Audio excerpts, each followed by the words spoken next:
onde é que eu gosto de ver isso? Eu gosto de ver aqui, a gente vai voltar lá no fundamento para poder ver como é que vê lá, mas eu gosto de ver aqui, porque aqui já me dá uma noção de quais empresas estão com maior poder de lucro, quais empresas estão conseguindo me pagar mais num primeiro momento. E aí a gente tem...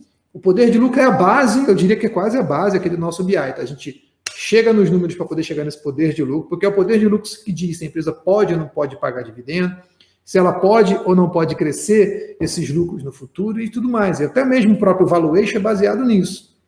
Porque, por exemplo, o que é o preço sobre lucro? Quando eu boto preço sobre lucro, que é o que o mercado mais usa, chamado P/L.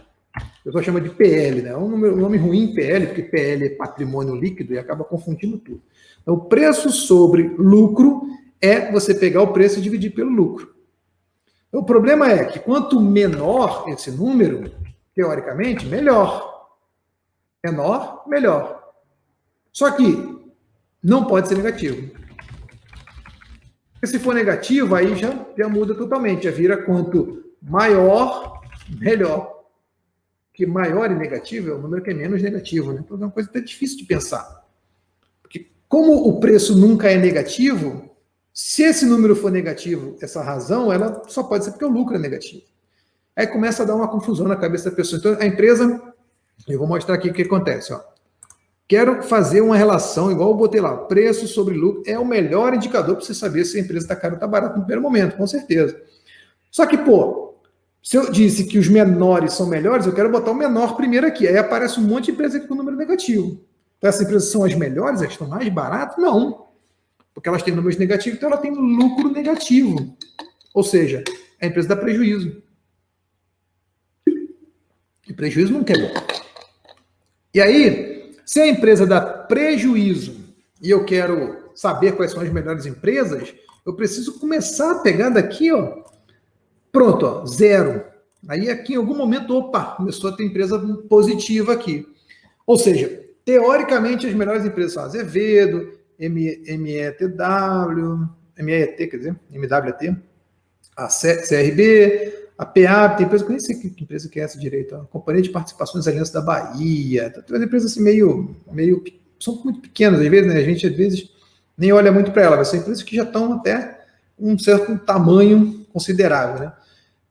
Enfim, você olha para cá e olha para a empresa e vê, putz, está começando a aparecer alguma coisa aqui de empresa, ó, Banco da Amazônia, já começa a aparecer a Marfrig, já começa a aparecer a Copel, e aí já começa a aparecer o Pão de Açúcar, já começa a aparecer as empresas boas aqui.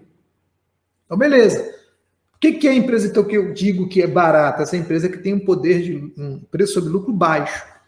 Mas eu tenho que olhar a partir de um certo ponto, tenho que entender por que está negativo. Então, fica um número que, na minha opinião, é muito ruim de analisar num primeiro momento. Segundo, o que esse número diz? Aí, significa que você leva 0,7 anos para poder recuperar o dinheiro que você investiu. Putz, é um número meio doido, né? Quer dizer que significa que essa empresa aqui, por exemplo, ó, Grupo Natura, você leva 5.119 anos para recuperar o dinheiro que você botar nela. O Banco Inter, que não para de crescer faz tempo também, ó, você leva 3.000 anos. Então, esse é um número, que a gente chama de payback, né? Quando é que você vai conseguir ter o seu dinheiro de volta? Só que imagina, se você daqui a 3.000 anos recuperar exatamente o mesmo valor que você colocou lá, você recuperou o seu dinheiro de volta, o dinheiro não tem nenhum valor no tempo, não tem inflação, não tem nada. Então, é um número que não significa muita coisa, na minha opinião. Apesar de ser um número que todo mundo usa. Tá?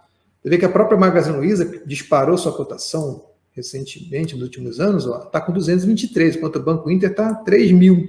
Porque aí depende do quanto ele também teve de lucro, né? Mas até aí, paciência, tem que ter lucro para justificar o preço que ela tem. Legal, bacana. Agora eu quero ver essa versão aqui, não dessa forma distorcida, mas eu quero ver o que vai acontecer quando eu olho para o poder de lucro. O que é o poder de lucro?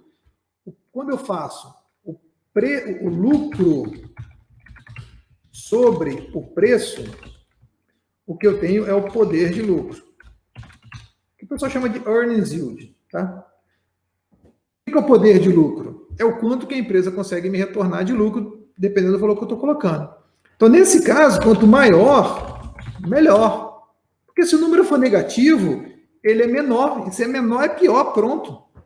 Não precisa ficar quanto menor, melhor, desde que não seja negativo. Não. Poder de lucro é maior, melhor, fim de papo. Quanto maior, mais o lucro aumenta, está aumentando, ou é grande em relação ao preço. E aí, quando a gente olha para cá, no nosso BI, facilmente a gente olha aqui, aquelas empresas lá, Karsten, a empresa Wetzel, então, tem valores gigantescos. A própria Marfrig, 34%. O que significa, então, 34%? Significa que eu vou levar tantos? Não. Significa que esse é o meu retorno.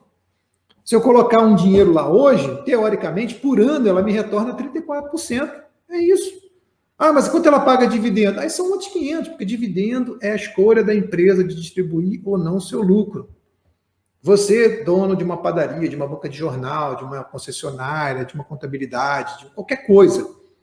Sua empresa deu lucro. Se você bota no bolso, você tirou da empresa. Se você não bota no bolso, você deixou na empresa e acabou. Não importa, não interessa, pessoal, se está no primeiro momento distribuindo lucro ou não. O que importa é se a empresa está dando lucro ou não. Distribuir ou não, a gente já falou e vai continuar falando várias vezes, é uma decisão operacional da empresa. Então, quando eu falo em empresa que tem bom poder de lucro, significa que ela tem uma capacidade grande de me pagar bons dividendos. Ela vai pagar ou não se ela quiser. Você vê que essas empresas que têm um poder de lucro muito alto, elas nem pagam tanto dividendo assim. A próprio banco BMG tem um poder de lucro de 32% e paga só 4%, que dá um payout. Payout é a divisão do quanto ela pagou por quanto ela poderia ter pago. Você vê que, das maiores aqui, a que mais paga é o Banco da Amazônia, que tem um poder de lucro de 27% e pagou quase 10%. O Banco Mercantil pagou aqui 4,5%. O Cirela pagou 5,2%, que é 25% de tudo que ela podia pagar. Então, veja, são empresas que têm uma condição muito boa, muito grande de pagar dividendos, mas que escolhem segurar para poder reinvestir nela própria, o que é, no geral, bom se a empresa quer crescer. Então, quando eu falo que eu gosto de poder de lucro, é porque ele me dá essa condição de ser 18,3. É bom ou ruim? Pensa, a Selic acabou de aumentar para 4,25. Próxima reunião, daqui a 45 dias, vai aumentar para 5%. Pô, eu estou ganhando 18,3, teoricamente. Mesmo se eu olhar só para o dividendo que essa empresa me paga, já dá mais de 5,5. Fora que ela está retendo 70% para crescer. Então, o que eu estou dizendo quando eu olho para o poder de lucro e não, estou olhando para o poder de lucro, mas não estou olhando para o preço sobre lucro. O que eu estou vendo é qual é a razão que essa empresa tem do que eu pago para ela e do que ela tem condição de me pagar.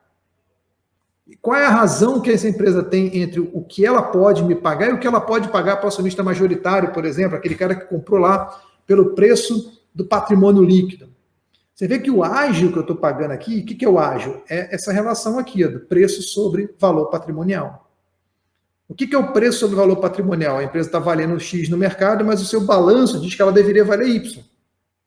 Nesse caso, você está pagando 1,1 vezes o que a empresa vale no mercado. Olha a Marfrig, 3,8. Significa que isso aqui, de amarelo, na Marfrig, é o que você deixa na mesa. Porque você aceitou pagar isso. Pô, mas você aceitou pagar isso por quê? Porque ela ainda consegue te pagar um valor gigantesco de poder de lucro. Então, beleza.